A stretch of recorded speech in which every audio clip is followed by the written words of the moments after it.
Soekarno dilahirkan dengan seorang ayah yang bernama Raden Sukemi Sosrodihardjo dan ibunya yaitu Ida Ayu Nyoman-rai. Keduanya bertemu ketika Raden Sukemi yang merupakan seorang guru ditempatkan di Sekolah Dasar Pribumi Singgaraja Bali. Nyoman-rai merupakan keturunan bangsawan dari Bali dan beragama Hindu, sedangkan Raden Sukemi sendiri beragama Islam. Mereka telah memiliki seorang putri yang bernama Sukarmini sebelum Soekarno lahir. Ketika kecil, Soekarno tinggal bersama kakeknya, yaitu Raden Hardjodikromo di Tulung Agung, Jawa Timur. Ia bersekolah pertama kali di Tulung Agung hingga akhirnya dipindahkan ke Mojokerto mengikuti orang tuanya yang ditugaskan di kota tersebut. Ayahnya memasukkan Soekarno ke Erstedt Inland School, sekolah tempat ia bekerja.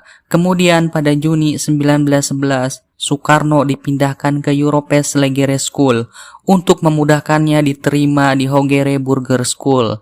Pada tahun 1915, Soekarno telah menyelesaikan pendidikannya di ELS dan berhasil melanjutkan ke HBS di Surabaya, Jawa Timur. Soekarno dapat diterima di HBS atas bantuan seorang kawan bapaknya yang bernama Hos Cokro Aminoto. Cokro Aminoto bahkan memberi tempat tinggal bagi Soekarno di pondok kediamannya.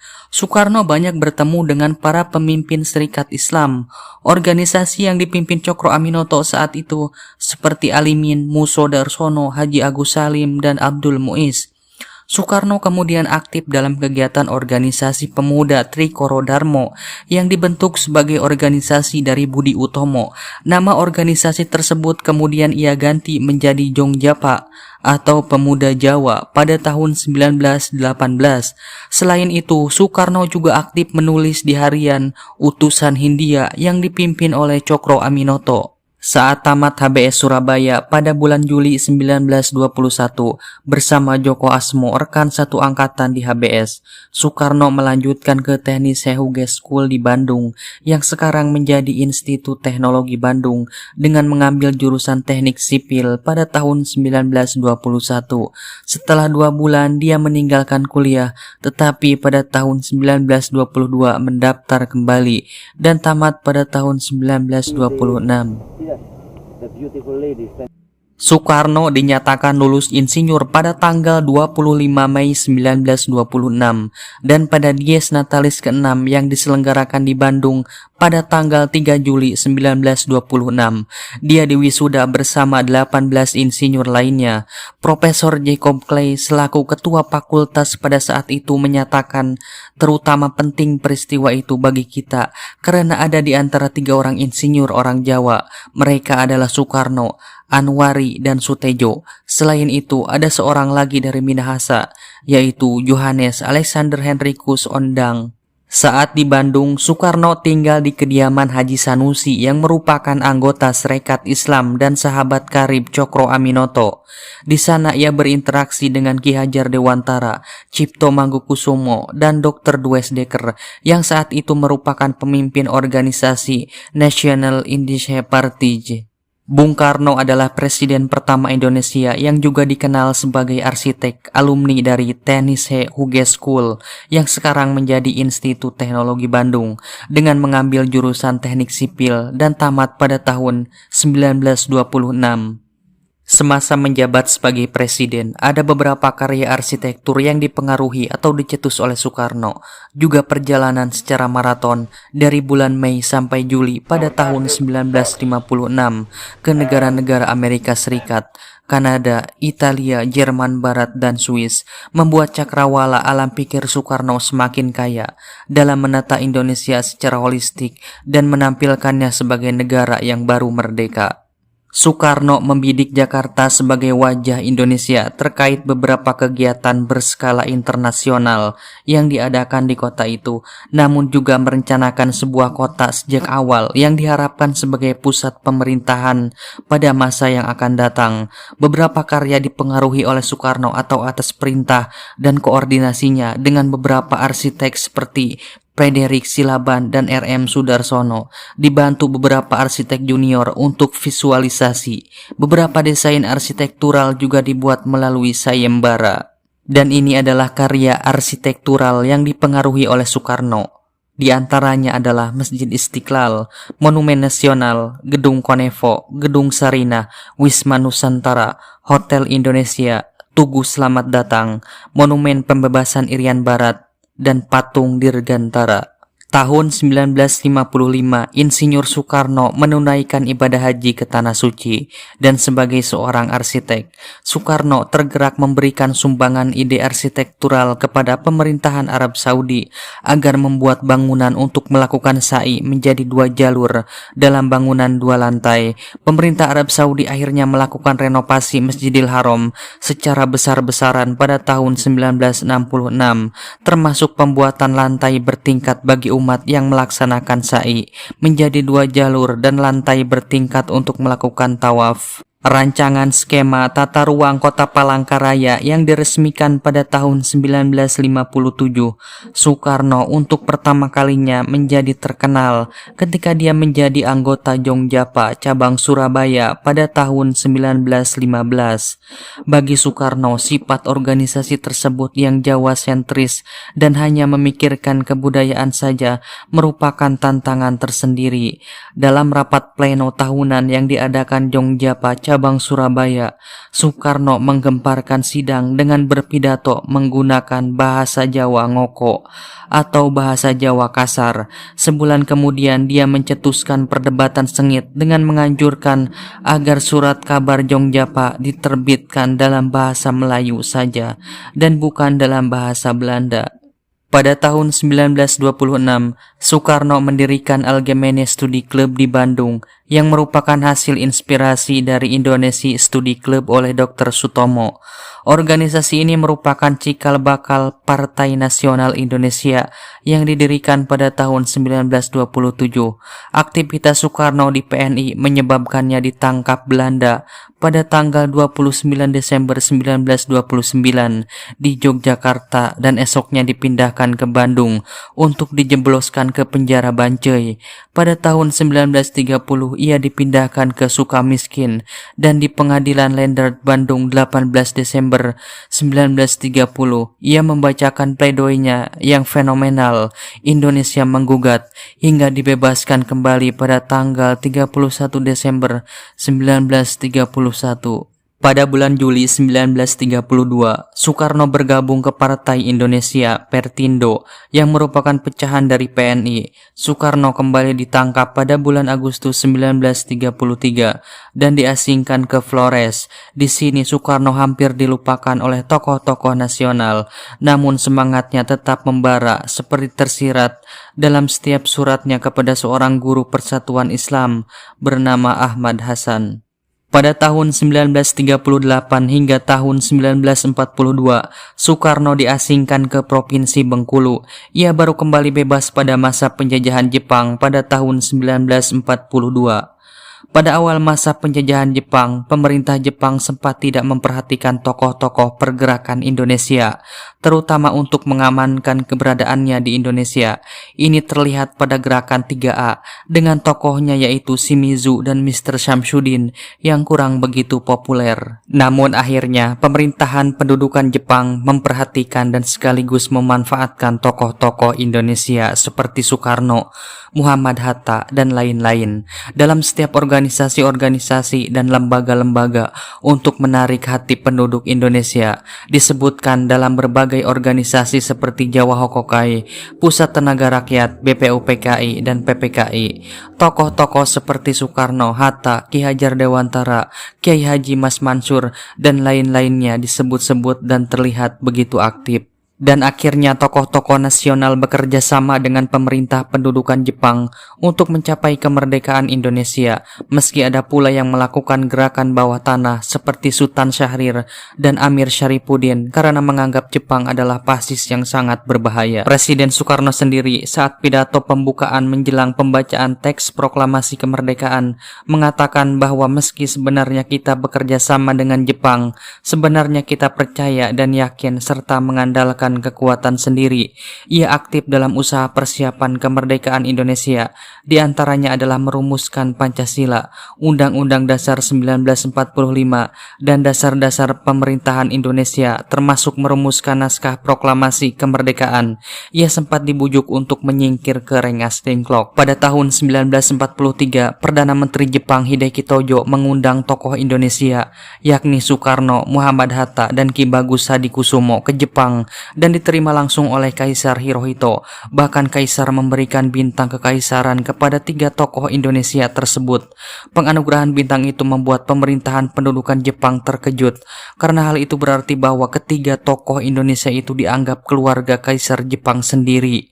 Pada bulan Agustus 1945, ia diundang oleh Marsekal Terauchi, pimpinan Angkatan Darat wilayah Asia Tenggara di Dalat, Vietnam, yang kemudian menyatakan bahwa proklamasi kemerdekaan Indonesia adalah urusan rakyat Indonesia sendiri. Setiap titik keringat yang saudara teteskan di bumi kita ini menjadi racun bagi musuh, dan tiap-tiap butir batu yang saudara angkat menjadi peluru bagi musuh yang akan menghancur leburkan musuh itu. Maka saudara-saudara akan bekerja dengan giat. Marilah saudara-saudara kita mulai bekerja. Setelah menemui Marsekal Terauchi di Dalat, Vietnam, terjadilah peristiwa Rengas Dengklok pada tanggal 16 Agustus 1945. Soekarno dan Muhammad Hatta dibujuk oleh para pemuda untuk menyingkir ke asrama pasukan pembela tanah air Rengas Dengklok. Tokoh pemuda yang membujuk antara lain adalah Sukarni, Wikana, Singgi, serta Khairul Saleh. Para pemuda menuntut agar Soekarno dan Hatta segera memproklamasikan kemerdekaan Indonesia, karena di Indonesia terjadi kevakuman kekuasaan. Ini disebabkan karena Jepang sudah menyerah dan pasukan sekutu belum tiba. Namun Soekarno, Hatta, dan para tokoh menolak dengan alasan menunggu kejelasan mengenai penyerahan Jepang. Alasan lain yang berkembang adalah Soekarno menetapkan momen tepat untuk memerdekakan Indonesia, yakni dipilih pada tanggal 17 Agustus 1945. Saat itu bertepatan dengan bulan Ramadan, bulan suci kaum muslim yang diyakini merupakan bulan turunnya wahyu pertama kaum muslimin kepada Rasulullah SAW, yakni Al-Quran. Pada tanggal 18 Agustus 1945, Soekarno dan Muhammad Hatta diangkat oleh PPKI menjadi Presiden dan Wakil Presiden Republik Indonesia pada tanggal 29 Agustus 1945. Pengangkatan menjadi Presiden dan Wakil Presiden dikukuhkan oleh KNIP. Pada tanggal 19 September 1945, kewibawaan Soekarno dapat menyelesaikan tanpa pertumpahan darah peristiwa lapangan Ikada, tempat 200.000 rakyat Jakarta akan bentrok dengan pasukan Jepang yang masih bersenjata lengkap.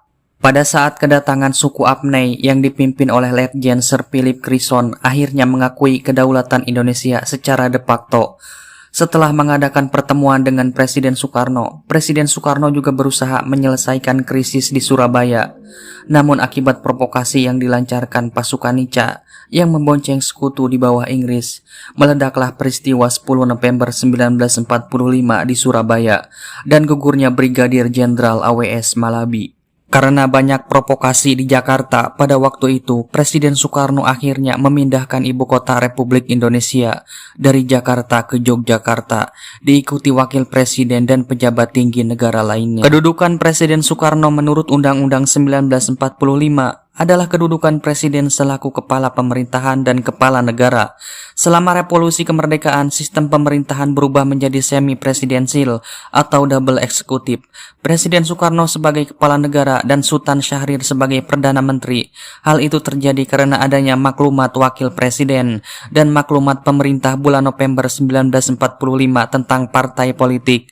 Dan ini hampir ditempuh agar Republik Indonesia dianggap negara yang lebih demokratis. Meski sistem pemerintahan berubah pada saat revolusi kemerdekaan, kedudukan Presiden Soekarno tetap paling penting, terutama dalam menghadapi peristiwa Madiun 1948, serta saat agresi militer Belanda II yang menyebabkan Presiden Soekarno, Wakil Presiden Muhammad Hatta, dan sejumlah pejabat tinggi negara ditahan oleh Belanda. Meskipun sudah ada pemerintahan darurat Republik Indonesia dengan Ketua Saripudin Prawira Negara, tetapi pada kenyataannya, dunia internasional dan situasi dalam negeri tetap tetap mengakui bahwa Soekarno-Hatta adalah pemimpin Indonesia yang sesungguhnya.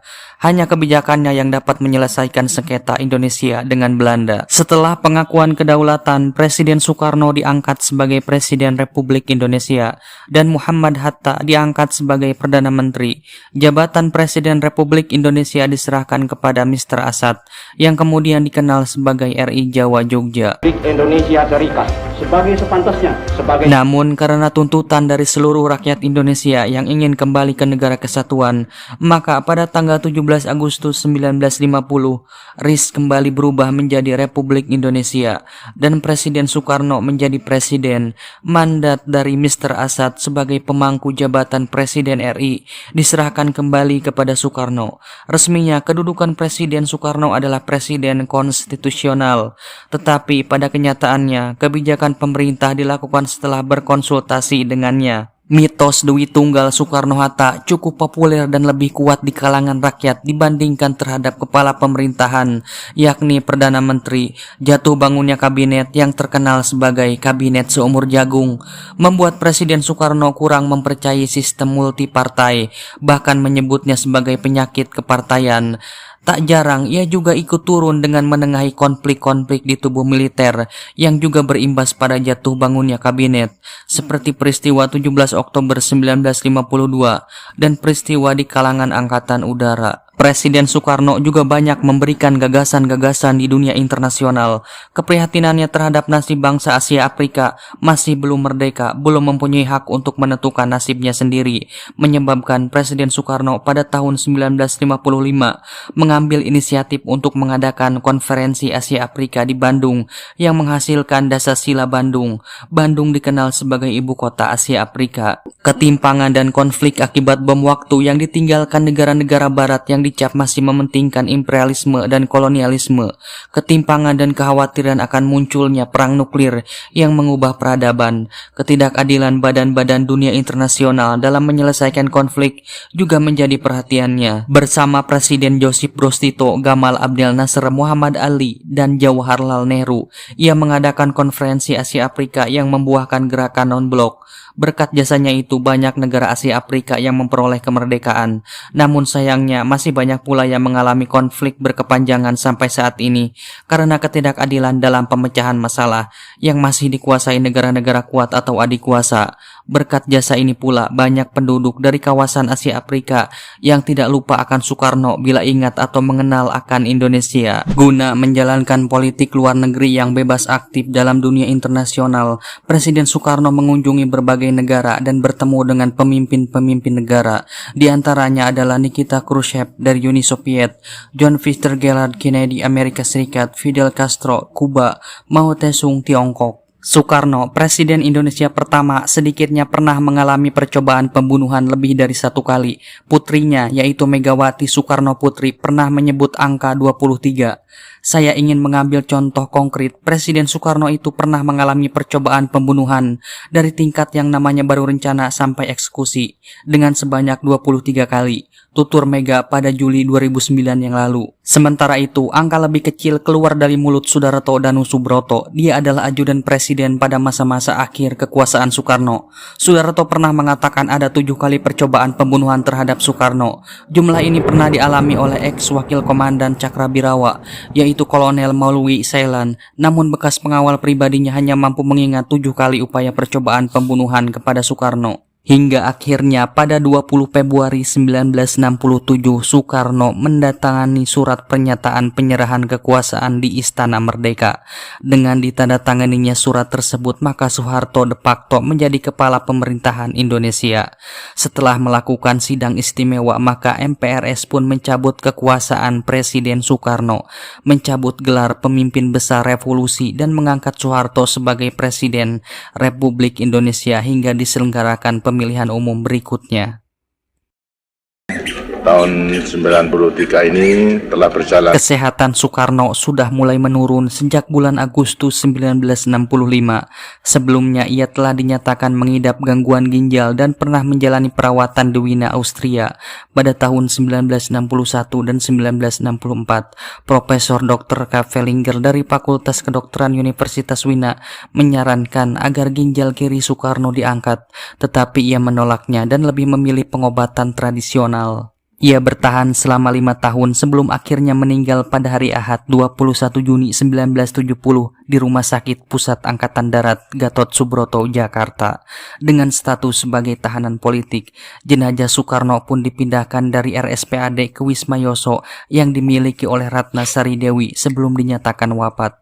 Insinyur Soekarno adalah seorang sosok pahlawan yang sejati. Dia tidak hanya diakui berjasa bagi bangsa sendiri, tetapi juga memberikan pengabdiannya untuk kedamaian di dunia. Semua sepakat bahwa Insinyur Soekarno adalah seorang manusia yang tidak biasa, yang belum tentu dilahirkan kembali dalam waktu 1 abad. Insinyur Soekarno adalah bapa bangsa yang tidak akan pernah tergantikan.